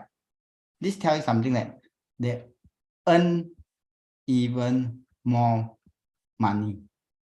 Okay, they earn even more money because I'm giving you more dividends, but my payout ratio drop, means my earning per share even increase either. Actually, this is good. This is good. Okay, now after when it increase, so but when you see and there's increased dividends, there's an increased payout ratio. Then this one may not be earn even more money. Okay, because it going, so don't just say, oh, increasing dividend, but you also need to look at that payout ratio actually also increased. But nevertheless, we see that the dividend have increased from one point to the other point, but the payout ratio actually have dropped. This indirectly means that the company actually over the years had progressed to earn more money, than the dividend increase. So it is considered a good thing for investor. Okay. Next, we look at Sheng Siong. The payout ratio is very consistent, 70%. I think that's a policy. They pay out whatever they earn 70%. But you look at the dividend increase. Okay, this really means that the earnings have increased. The earnings have increased. Okay, the earning because they maintain the payout ratios. Okay, but they earn more, they pay more. So the next question wise to me is, can they maintain 6.6%? Or if they were to drop to 5 plus cent, and then maybe the share price may dip a bit. Okay, so this is one thing you need to think on that. Okay, so their payout ratio is very consistent. Okay, let's look at StarHub. 16 cents. This is over what they earn, 103. And they still maintain, and you can see when they maintain that this one increase, right? So what does it mean? They earn lesser. Okay, they earn lesser, but they still want to pay you the same thing. Okay, they still want to pay you the same thing. That's why the payout ratio go far higher. So this tells you that can they sustain? Cannot. So what? Cut dividends. So cut dividend, payout ratio come down further. Okay, then cut dividend further, payout ratio come down further. Okay, so this is what it means by cut dividend payout ratio. So now their dividend has increased. So a lot of people were so happy, oh, dividend finally have increased, right? But do think that the payout ratio also increased by 20. So the people say that, oh, dividend increased by more than 20%, but the payout ratio also increased by more than 20%. So it's nothing to shout off on that. So we need to monitor for the next few years. Okay, on how are they going to normalize on that. Okay, and next, ST Engineering, 15 cents, but the payout ratio all the while is very, very high one. Okay, and all the while on average about 90%. It's just that sometimes they got 80+%. But I can see that they are paying 90% on average. That means they keep very small money for themselves, but yet they are able to continue to grow. Okay, yeah, they even can go and acquire company in billions dollar term one. Okay, so because the company is big enough to able to take on more debt to borrow. Okay, and thus this company is constantly on the high side. If you're not, some people not comfortable with so high payout ratios, then you, of course you avoid it. But if you understand a company, to me, I don't see any issue in that because the company can continue to grow. So this is how you look at a stock. So these are the two parts. So payout ratio very easy to take one, because all the companies will tell you that earning per share, they'll tell you that dividend per share. You just need to divide, you get the payout ratio already. It's a very simple calculation on that. Okay. Okay, so this is how you calculate the payout ratio. So it's always DPS over EPS, and you'll get the payout ratios. So sometimes you just use eye power to see, you can get also. Because you see the DPS and EPS are on the two lines together one. So you just use eye power to see. You can also roughly gauge their payout ratios. Okay, so this is how you buy dividend stocks. Make sure that trend is always your friend. Okay, look at their dividend trend. Okay, then after look at their payout ratios. Okay, you want it to be a flat payout ratios, but with the increasing dividend one. Okay, or okay, the best case is of course the dividend increase, payout ratio drop. That's the best case. Number two case is dividend increase, payout ratio flat. Okay, third case is dividend increase, payout ratio also go up, but make sure the gap is there. Okay, the worst case is dividend drop. Okay, that's the worst one you take. So this is to me, look for dividend stock. Maybe this should be the first try, followed by second, then third. Of course, this one you avoid. Okay, next you want to look at yield. I'll always look at minimum 3%. Minimum 3%. Okay, if this one can be payout ratio good, all these things, but if don't have 3%, then you can forget about it, because you're looking for dividend stocks. Okay, so you're not looking for growth stocks. Of course, growth stock, low dividend is not an issue at all. Okay, so this is a fast way to screen stocks. And with this method, actually, you can screen out a lot. You can screen out quite a number of stocks already. Okay, so let's look at price return. So I just show you the price chart for the 4 stocks we are talking about over the past 5 years. Okay, without dividend, this is just talk about share price. So this is STI. Okay, this is based on last week chart, not this week, not today closing price, last week. STI over the past 5 years actually negative, actually is flat. Okay, this one up 73%. Okay, so you can see a few search. This one, I think you look at the stock code, you should know this one is called Sheng Siong. Okay, these two, okay, is they perform better than STI. Okay, they outperform STI. It's ST Engineering, SGX, and anyway, they are STI component stocks. Okay, so you buy STI ETF, you make lesser money than buying these two. Okay, and this one you can see it lost 61% in value, and of course that dividend also explain one thing, and this is StarHub. Okay, so that is the share price will always go in tandem with their dividend trend. Okay, on that. So please don't just focus on low is good time to buy. On that, you need to look at the trend. Okay, let me just plug in the total return. Actually, I didn't put in the total return. Total return means that include dividend. Include dividend. So for Sheng Siong, if I include the dividend, I make 100% returns over the past 5 years. That means that the money I put in $1, actually I make $1, more than $1. I make $1. So that means I make more than 100% return. SGX and ST Engineering, give you about 30% return. Okay, despite market swing up and down, despite lately the market, despite being to COVID, despite being to the October sell down, you still make 30%. This one give you 6% dividend yield, right? You still lose 43%. So yield is something I emphasize. Yield is something that you should not focus on looking at. Okay, you should focus on the trend. Okay, so that is how you look at the share. Okay, now let's move on to talk about the next sector, which I call REITs. Okay, this is the REITs that is listed in SGX. Okay, actually land is supposed to be here. I forgot to shift. Okay, land is supposed to be here. Okay, it's under diversified REITs.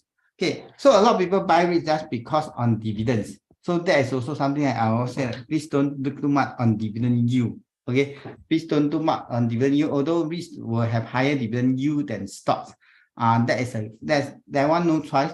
A REITs dividend yield definitely have to be higher than stocks dividend yield in general. Okay, because of that different in nature. But if the dividend yield is too good to believe, then that's something you should avoid. Okay, so this is based on MES data. Okay, we can see that this is based on SGX data. You can see of the 42 REITs and business trust, the dividend yield is 7.6%. So a lot of people say, wow, buy the 10-year government bond 3%, T-bill 4% is very good, right? Okay, but do think our inflation is 5%. So the inflation, the short near-term inflation is still higher than government bonds. So to beat inflation, the risk yield will be better to beat them now. Okay, for long-term side. So risk yield is always able to beat dividends in general, inflation in general. Okay, and this will be the sector. They tell you that office REITs give you 10% yield, hospitality REITs give you 4.3% yield. Okay, this is based on, I think it's 31st of January. Please don't use this data to decide what to buy. Okay, because this data in a way is, I would say that it's not accurate. Okay, it's not accurate, or I can say that it can be indirectly mislead you to buy the wrong thing. Okay, it's not they purposely mislead you, it's just that they just take a number and put it together. Okay, because let's look at sample size, actually is too small. What do you mean too small? I just use this example of healthcare. There's only 2 healthcare REITs in Singapore. One is called First REITs and one is called Parkway Life. Okay, and they tell you the average here is 5%. And we know that the share price for one is go up, okay, to heaven, and one is go down to hell. Okay, so then they just take the average and tell you it's 5% yield. So it's definitely not conclusive at all to tell you that that is the yield for healthcare. Okay, next, then some people say, oh, this one office we got 6 ma. So more sample size. Okay, 6 actually is a very little need. 10%, but you need to look at these 6. Of these 6, 3 are US office. 1 is UK office. 1 is Europe, include UK office. Okay. I think no UK. Sorry, 1 is only Europe, no UK, and 1 is mainly SG office. How can you take 6? How can you compare a US office REIT together with Singapore office REIT? It's completely different market. Even US and UK is completely different thing. So if I take the 6 together and give you the average, it'll give you misleading thing, right? So please don't take this as an indicator of what to buy, because they are completely different market also. Even for retail, it's completely different market. They got China REITs, okay? China REITs is there, and then they got Singapore focused REITs, okay? They are Indonesia REITs. So it's definitely all different country. So so please don't take this data. This is just to tell you in general, the risk yield is high, okay? So let's look at next table. This is the dividend yield. And please don't go and look for double-digit dividend yield, okay? And look for the risk to buy, okay? And it is not conclusive to, please don't chase for yield on dividend yield. How the dividend yield in general work is, okay? The dividend, the yield, right? Okay, the yield in general work based on what? Dividend divided by price, correct? So, but what is the dividend? It's always based on last 12-month dividends. And the price is based on current price. Okay, so in order for the yield to go up, something must happen. Something must happen. And you see it's bad news. You see bad news will happen, then the yield will go up. Okay, so bad news means what? Most of the time is dividend drop. Okay, dividend drop. And what happens to the share price? The share price will always drop more than the dividend. Okay, this is normal in situation. Just like you buy a stock, you will notice that when you buy the stocks XD that time with the dividend plunge, the dividend the share price plunge, right? And let's say the stocks give you 3% in dividend. You see XD, the share price will drop more than 3%. Okay, that's normal context for Singapore investment. Okay, so then of course the dividend yield is higher because it's something that's no good. So how to make the dividend yield come down? If the dividend keep on go up, okay, the dividend go up, so the price definitely will keep on chase and go up higher. And this is why the yield will slow. Okay, so please don't focus too much on the yield percentage. What is still back to for REITs also same thing, you still want to focus on the trend, okay, on the dividend trend on that aspect. But low yield doesn't mean it's good REITs, but high yield definitely is something that you may want to avoid. You may want to not really avoid, you may want to look closer to it. How come the yield is so high? Okay, and let's look at returns. So this is a 3-year annualized return, but 3 years is too short to look at the REITs. But unfortunately, SGX only have 3 years. They remove their 5-year, 10 years data. They don't want to show the 5-year, 10-year anymore. They only show you 3 years. 3 years is not conclusive because we have been through the COVID. Okay, but nevertheless, the 3-year one is still sensitive that the risk can lose so high. And do think that this is total return, include dividends. I mean, I take the dividend already, I still lose 40%, 28%, 18%, 28%, invest over 3 years. Okay, so this is one thing you need to take note on that. And let me just use the chart to show this. I use 5 years return. Okay, 5-year return. I just randomly pick a few REITs. Okay, I just randomly pick a few REITs and I plot against what? STI. Okay, and STI and the REITs index. This is the REITs index. For in case that you don't know what is this, this is the REITs index. You can buy the REITs ETF that track this index one. Okay, you can buy that means the ETF will perform less than this return. You see, ETF will always perform less than the index. For those that are not aware, ETF track the index, but they will always underperform. Okay, because there is a layer of cost you need to pay for the ETF, and thus they cannot outperform the index. Okay, but okay, so you can see that over the past 5 years, these two REITs actually have outperformed not only STI and outperformed the REITs index also. Okay, and these REITs just on par, slightly better, and these two you can see is underperformed by a big margin, 90% loss in capital. Okay, a lot of people thought that buying REITs is safe, buying REITs, and they buy this REIT, they tell that you lose 90%. And then you know, REITs, is this safe? And this will make you 40%. And despite 40% is after there's a sell down in October, no? Because the October the REITs dropped 20%, but it still makes 40% return after investing for 5 years and still better than the market. Okay, if I were to put in the dividend inside, then this is where the return is. Okay, this one, just now I show you the share price drop 90%. After adding the dividend, the dividend is double digit one, but you lose 87%. This one you lose 50%, half the value. Okay, the risk index include dividend now give you 17%. That's why you see negative, right? But these three outperform. So that is one part that that's how someone said that buy REITs because there's something called right issues, right? Okay, so that will depend on what you are buying. Okay, I got client that said that Darren, I worry about the right issues. This thing when I retire, REITs will have right issues. Okay, for those not aware, right issues you will sure encounter right issues. Okay, if you were to buy a REITs in your lifetime of investment. Okay, so some of REITs actually up to now like no right issue, like Parkway Life don't have right issues. But I think it's just a matter of time. Okay, just a matter of time. Okay, so it's just that the frequency of right issue you encounter in your lifetime investment on that REITs, okay, is how frequent it is. Okay, how frequent it is. And so that's why people buy the REIT ETF.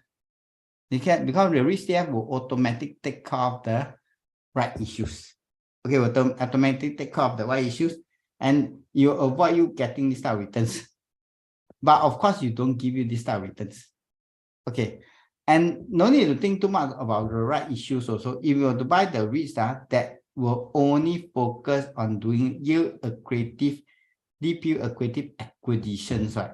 Okay, some of the REITs, their mandate is they only do that. They don't buy property for the sake of buying property. They want to buy property, they make sure the investor interest is taken care of, that their dividend will go up.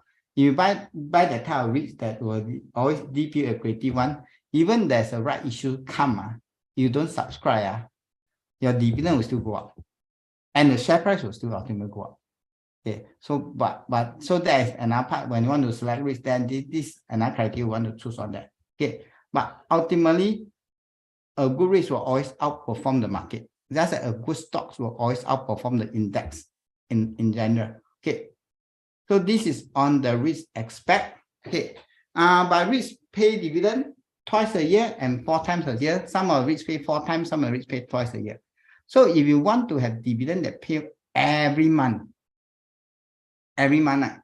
then there is only one asset class. There's one main asset class you can look at. It's called unit trust. Okay, unit trust is the asset class that are able to pay you dividend on a monthly basis. Okay, but the same thing is also a jungle out there. There's about 2,000 unit trusts in the market, and those unit trusts are able to pay dividend easy. I think about 300. Okay, 300. So from 300, of course, there's good one, there's bad one. There's not so good, not so cannot say bad one. It's not so ideal one that suit you one. Okay, so that's another part. Okay, I just pull out one data. I need to cover up the unit trust name.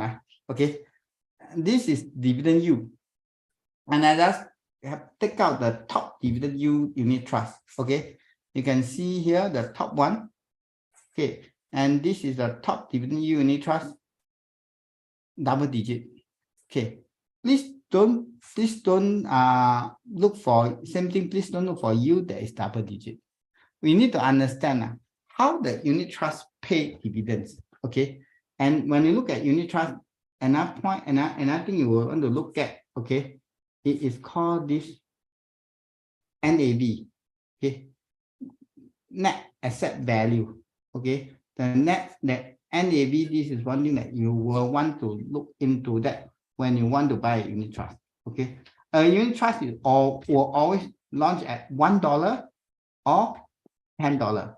So that's the normal how a unit trust will work. It's either $1 or $10. So when you want to buy a unit trust, okay, so do take note that you must understand where does the dividend come from. Okay, where does the dividend come from? What do you mean by dividend? If you buy a unit trust, what unit trust they buy? They buy stocks and they buy bonds. Okay.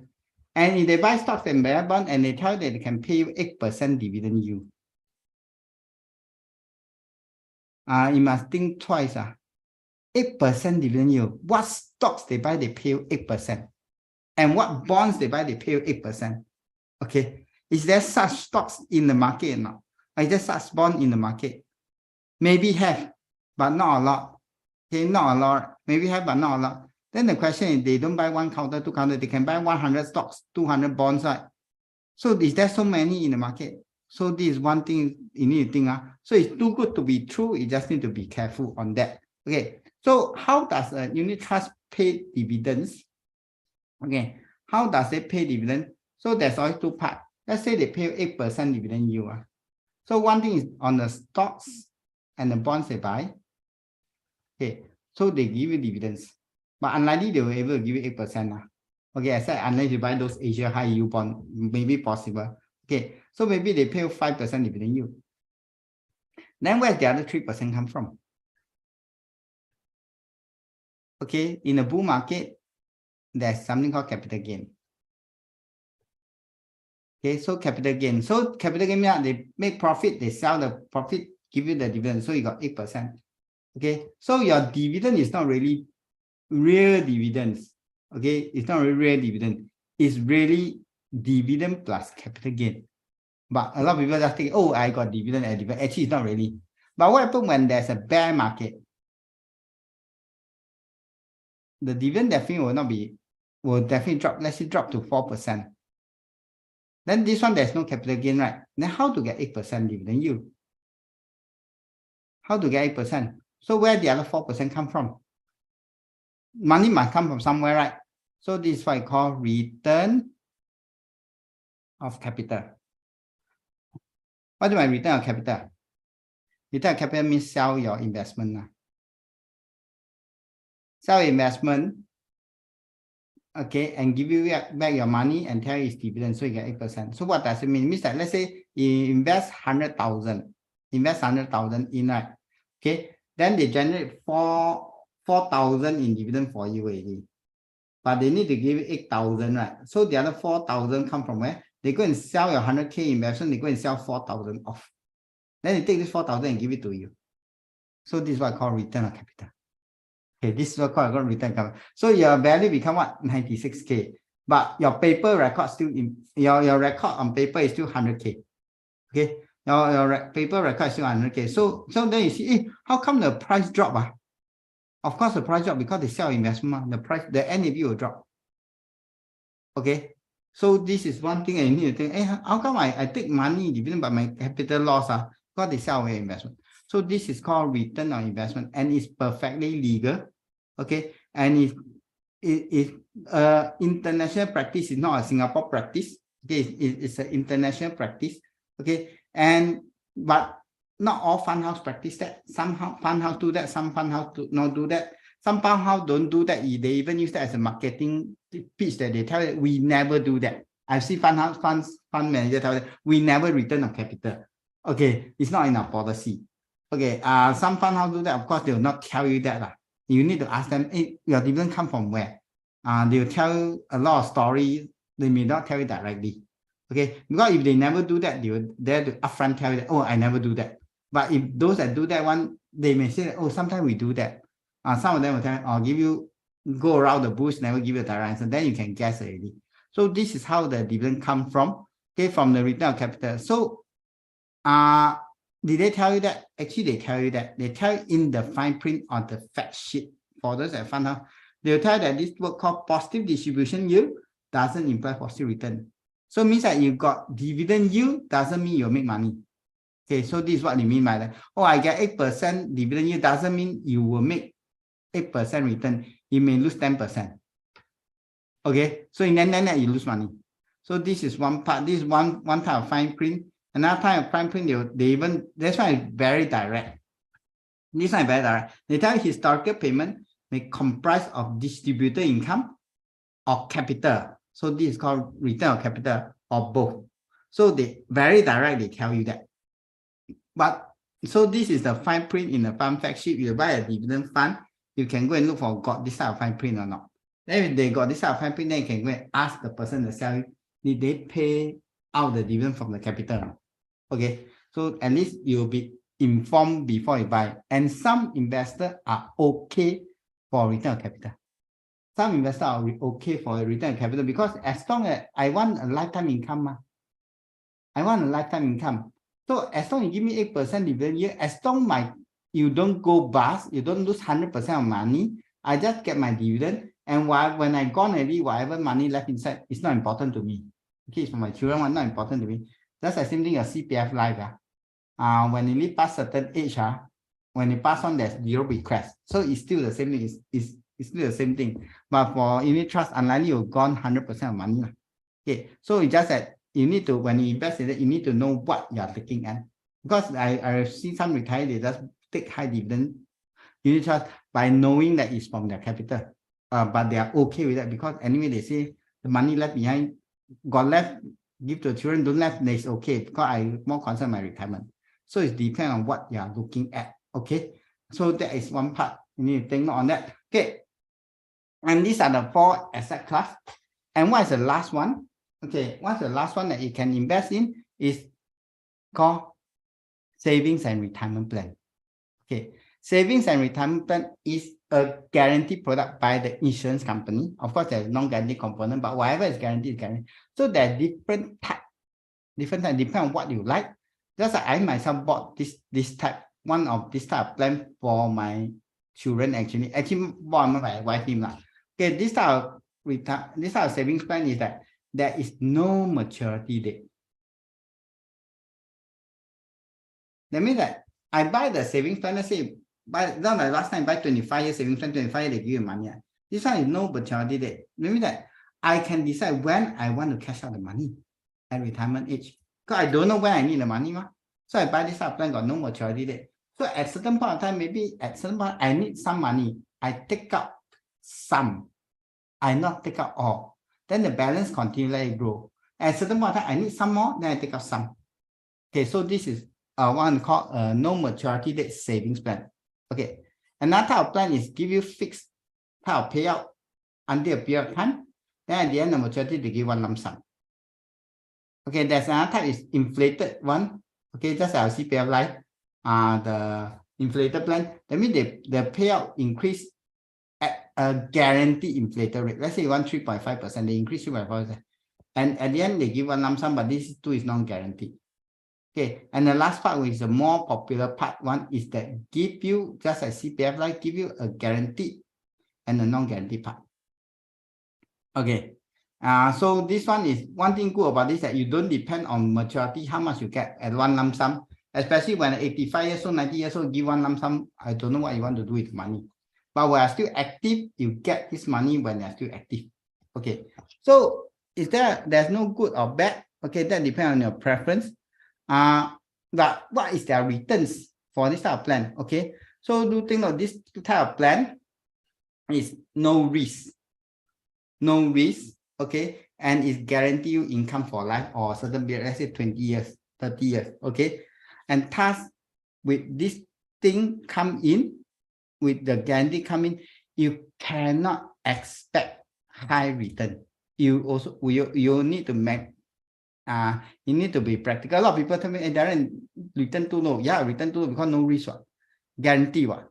You want something that's guaranteed and give you high one, don't have only Singapore government bonds. Okay, that one 2%, 3%. Okay, that's the best they can give you now. Okay, so these are just an example, and this is live example. This is plan that's currently in the market today. That means you want to buy the plan, you can buy it now. Okay, so not the past one. I just show you the current plan. That's why I need to cover the company names. Okay, just in case some of you have this plan. Okay, and I just want to show you this is the guaranteed return. Okay, guaranteed return. You can see there's no plan in the market that give you more than 2% guaranteed. Okay, don't have. Okay, the best one for this case scenario lah. For this case scenario, the most is only 1.42. Okay, 1.42. Then a lot of people say so low. I buy the Singapore government bond now, but two things that one is 10 years only. Okay, Singapore saving 10 years. This one is give you retirement income for 20 years. Okay, but then there's a non-guaranteed portion. Okay, non-guaranteed portion can go even as high as more than 4%. Okay, as high as 4%. But please take this non-guaranteed portion as a bonus. As a bonus. As the track record for insurance companies, majority don't deliver the highest non-guaranteed portion in the past. Okay, but that is the past. Now things may have changed because MAS have asked them to bring out the projected return, because last time the projected return is really too high. Okay. Normal people investor or professional investor also can't achieve their returns. Okay, now they bring it down to a more realistic return, so there is a possibility they can achieve this return. Okay, but some may still not able, but you can take this as a bonus on that. But ultimately, you get something in between. In between, you'll not get this one only, you'll get something in between. So this is where you will want to look into this type of retirement plan. Okay, and so these are the 5 things that you can start to use it to build a lifetime dividend income. Okay, these are the, and now one is the rental income. That one I didn't talk about that. Okay, so this is the product that you can use it to, but which one is the best? Okay, which one is the best product? Okay, before I continue on that, just talk about this. So for those that want to open an account with our drawing scheme and what for us to stock advice, you can just scan this QR code. And for those that want me to take a look on a portfolio, you can just send this QR code or contact this number. Okay, then I can arrange to take a look on your portfolio and I give you my view on your portfolio. Okay, be the insurance or investment, you can just contact this number on that. Okay, so let me continue on this. Okay, if you want to take this number, you can go to my YouTube channel there. I think they got this content also. Okay, so let's look at all these asset class. First, stocks and REITs. Okay, the potential return definitely is the highest. Okay, but of course the risk is high lah. A lot of people tell me, Darren, is there any safe stocks or not? Nothing is safe. Okay, nothing is safe. Okay, there's no such thing called safe stocks. Okay, is there anything called low risk stocks now? The answer is don't have. Okay, the risk is definitely high. Even it's not called investment really. So the effort is definitely highest because you need to select and you need to monitor. You cannot buy and forget. You see, you only look at the next 5 years. Then, so minimum you must look at it at least once a year. Now next 5 years, what will this still valid now? Okay. Next is ETF. Okay, ETF, the return, potential return is high. Okay, but the return definitely is lower than the stocks. Okay, but the risk is also high. And the effort is less compared to the stock because you don't need to pick individual stock. You just need to pick the index. Let's say I want to buy STI. Okay. But I'm not a fan of Singapore ETFs. Okay, because the choice is really limited. And the ETF cost in Singapore market is really high compared to US. Okay, compared to US side. And a lot of ETF are illiquid, so there's very little so-called little ETF that you can really choose in Singapore. So it becomes quite straightforward for buying ETF in Singapore. Okay. Next, unit trust. The return is also high. Okay, and the risk is also high. Thus, the effort is definitely moderate. Okay, thus the effort is definitely moderate, and followed by bonds. Again, we are not talking about high yield, non-high yield. So the return is not high, moderate, maybe 4 to 5%. Just like I showed you, can be 4 to 5%. The risk is also moderate, okay, and the effort is definitely moderate. But you have to buy retirement plan and endowment plan, it is low. Okay, it is low. Okay. Okay, it is low, and the risk is definitely lowest. Okay, and the effort definitely is no effort. Actually, the effort is only on the first time you buy the thing, then it's low. That's all. the effort. After that, no need effort because leave it to the insurance company to give you a return. And whatever is guaranteed, they will have to give it to you. And whatever is non-guaranteed, that will depend, but usually you get the range. So these are the 5 assets that you can look at to build a dividend income.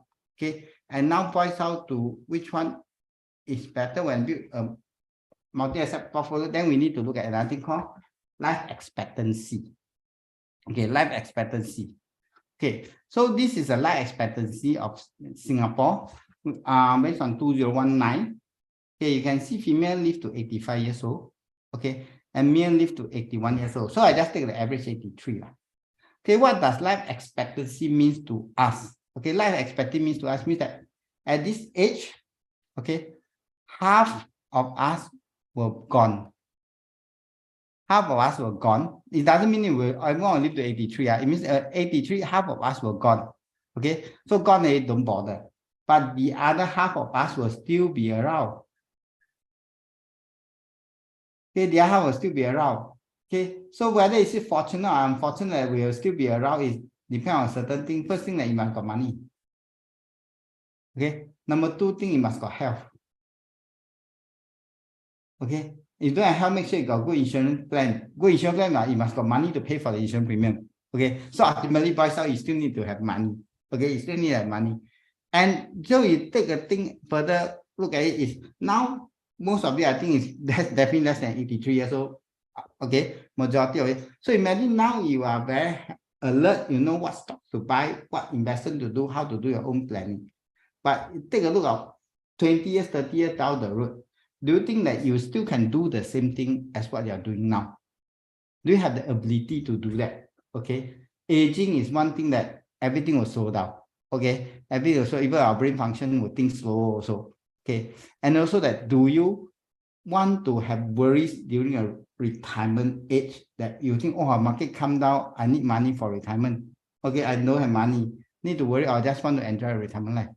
So this is one thing you need to think, because a lot of people say, oh, stocks give you the highest return. Okay, but you have to think that on the aspect. Task, I always point out that we will want to build something called a multi-asset portfolio.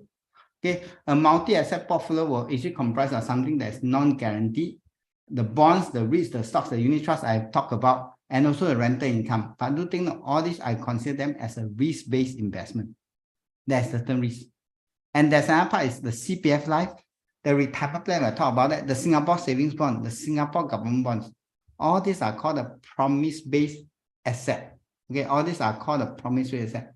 So promise-based means you will give it, and this is where you build up your multi-asset portfolio for lifetime dividend income. And ultimately, this is what you want to achieve. Okay, for retirement, that is that you want to have something I call it a paycheck that's guaranteed one.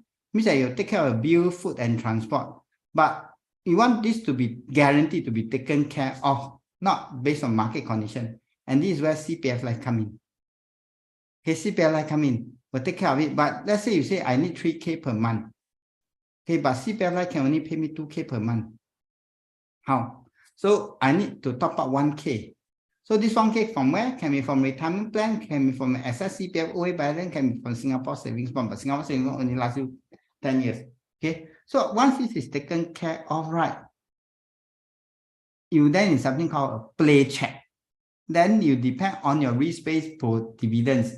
Okay, like your risk stocks, unit trust dividend. Then you can go for holiday, dining, buy luxury item. So bull market, go more holidays, enjoy more. Bear market, you no need to worry about no money to spend. Okay, you don't worry about no money to spend because you are being taken care of. And actually, with that in mind, actually you can make even better investment decision. Okay, okay. So it depends on that on the aspect. Okay, then there's a question asked.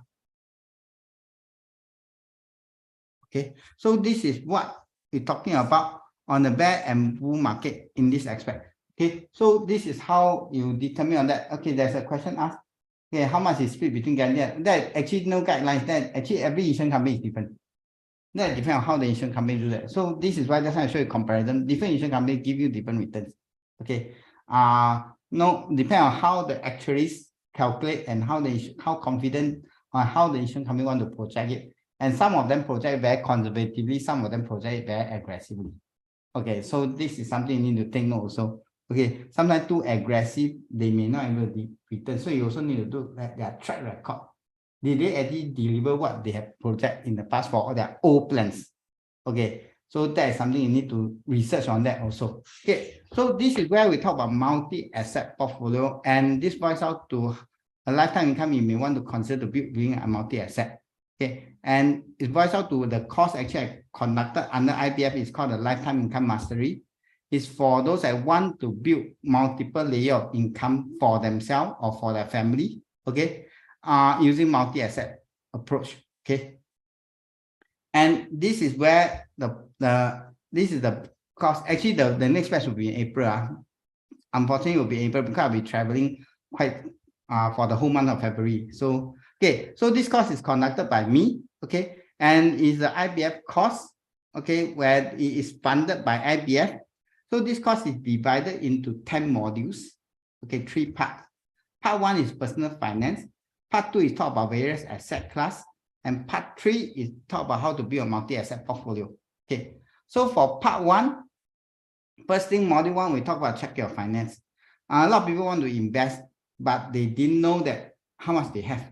So this is just to keep your house in order. And also look at how can you improve your return without taking additional risk. So what does that mean? It means that you don't put money in the bank account earning miserable interest. At least do something to, like, for example, go and buy the T-bills, go and buy the Singapore savings bond to improve your return, but you don't take additional risk because all these are guaranteed returns.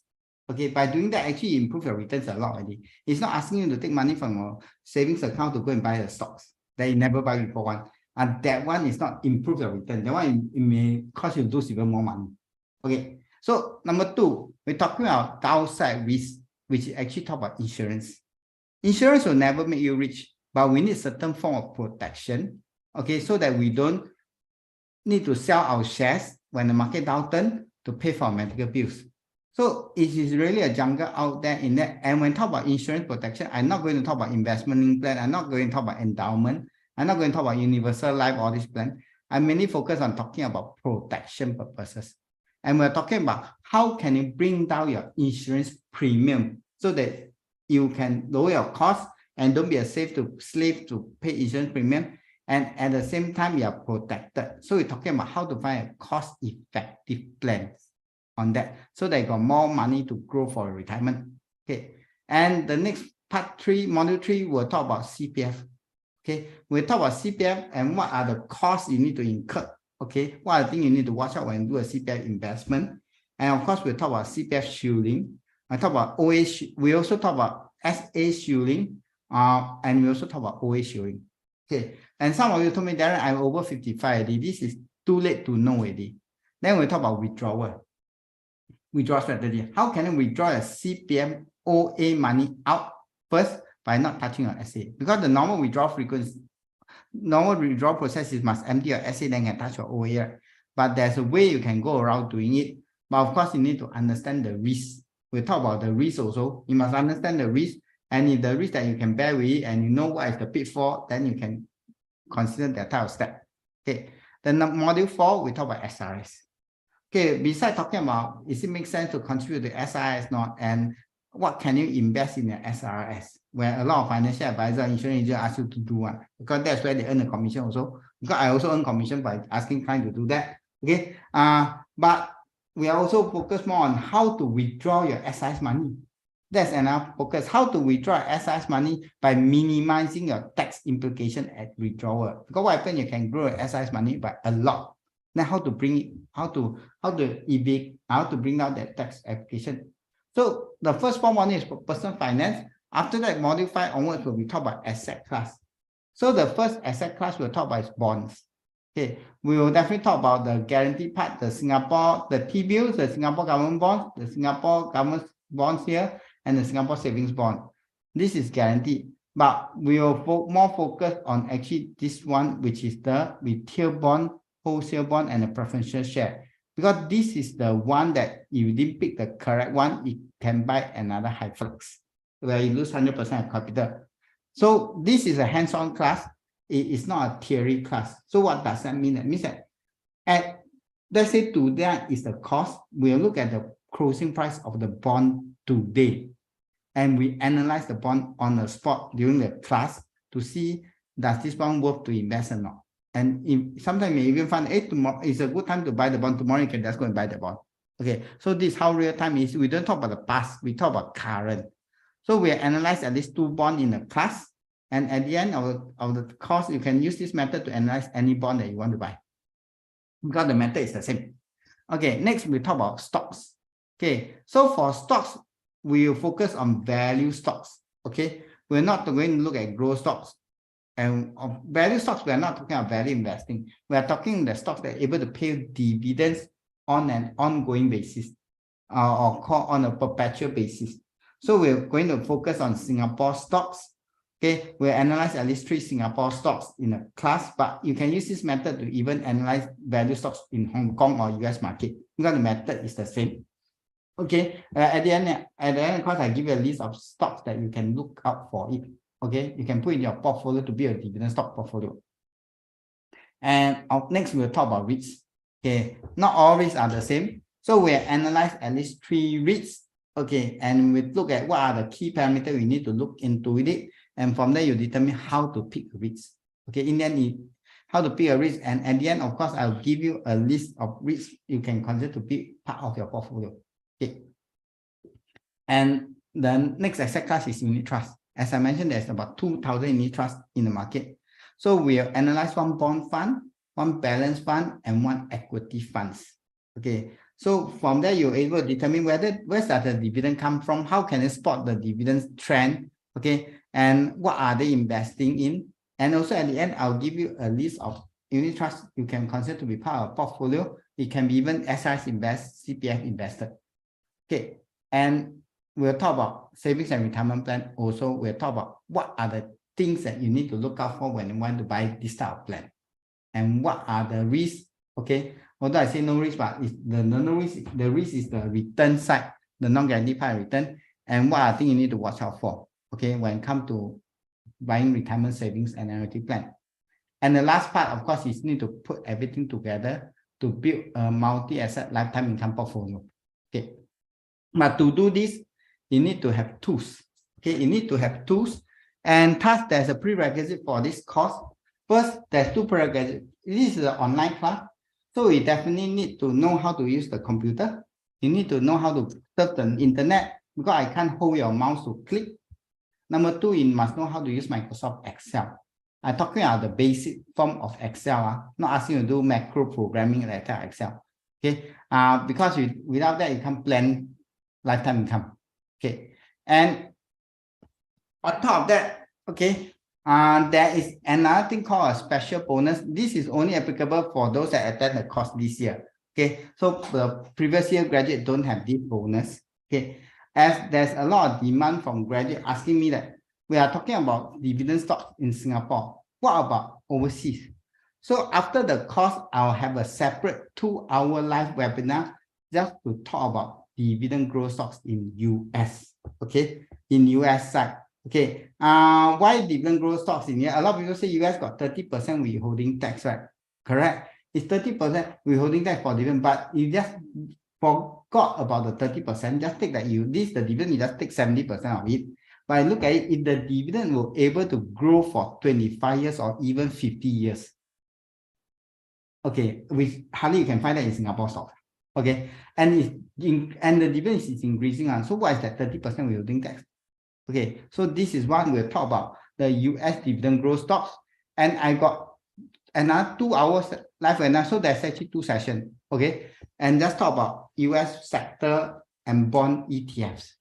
As I mentioned, Singapore ETF is really not much choice and quite easy, but US is really a jungle out there. Okay, too many type of ETF.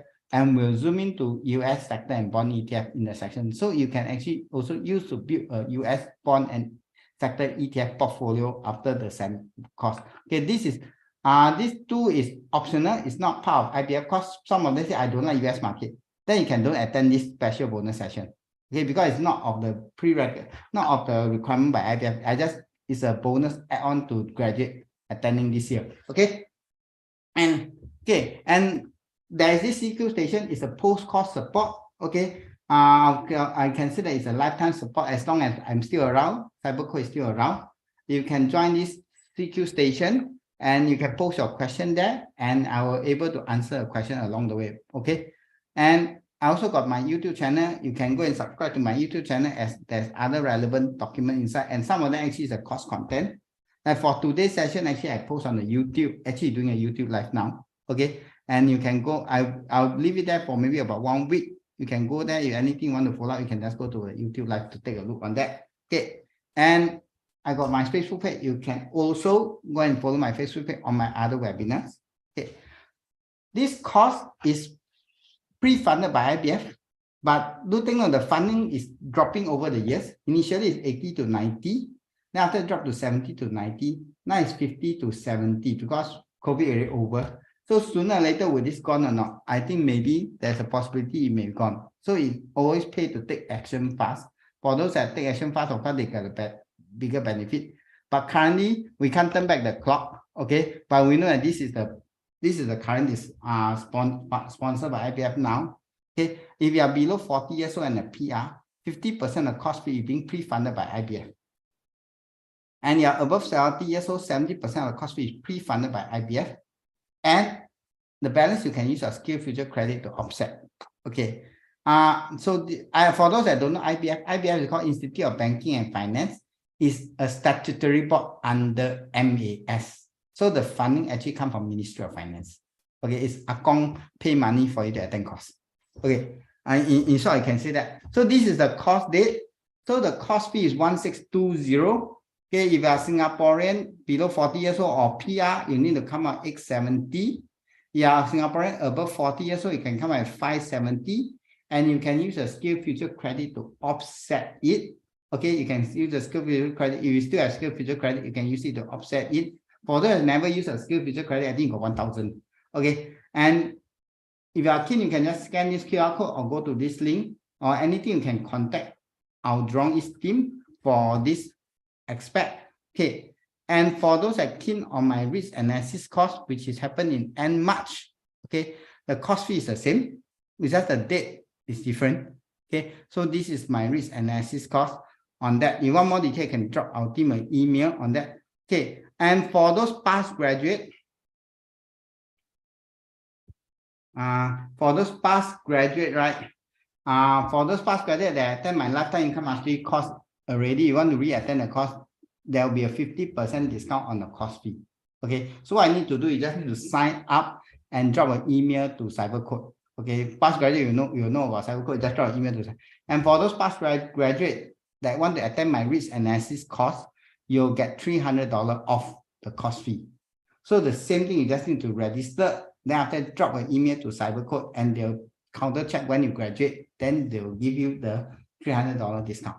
Okay, so that's all for me. And okay, just nice and at 9:52. Okay, anyone get any other question? Okay, I'll be able to answer your question. Okay, if not, okay, if not, I thanks everyone for attending the session. And anyone that any question, you need me to take a look on your portfolio, you can also always contact us. Okay, I can give you my view on your portfolio. So, okay, if not, thank you everybody. Have a great evening. When is the F2G course? What do my F2G course? You mean face-to-face course? So far, I do not have any plan to do face-to-face at this juncture. Okay, currently there is no plan yet. Okay, so currently everything will be still online.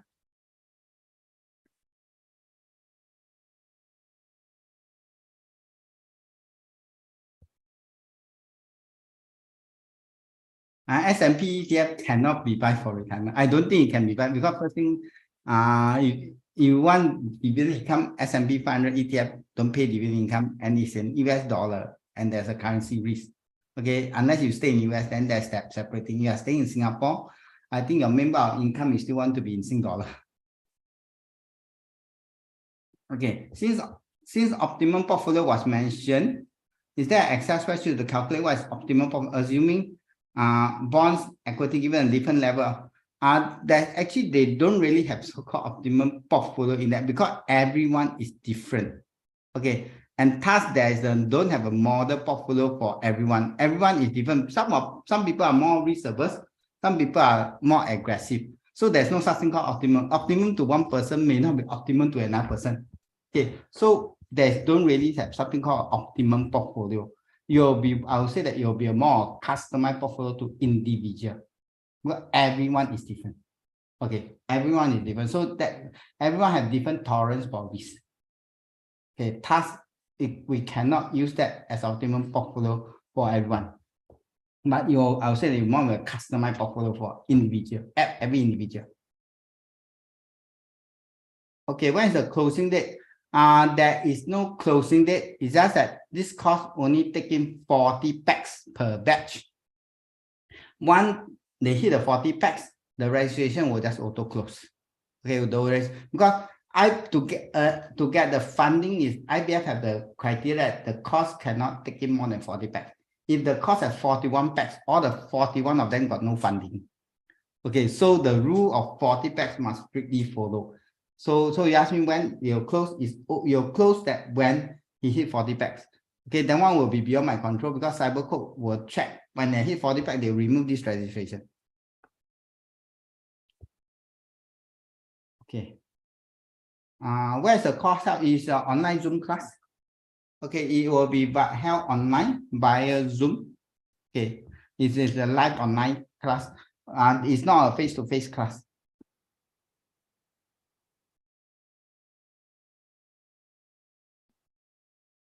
Okay.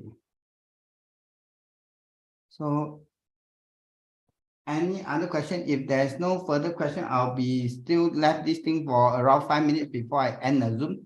I thanks everyone for attending the session.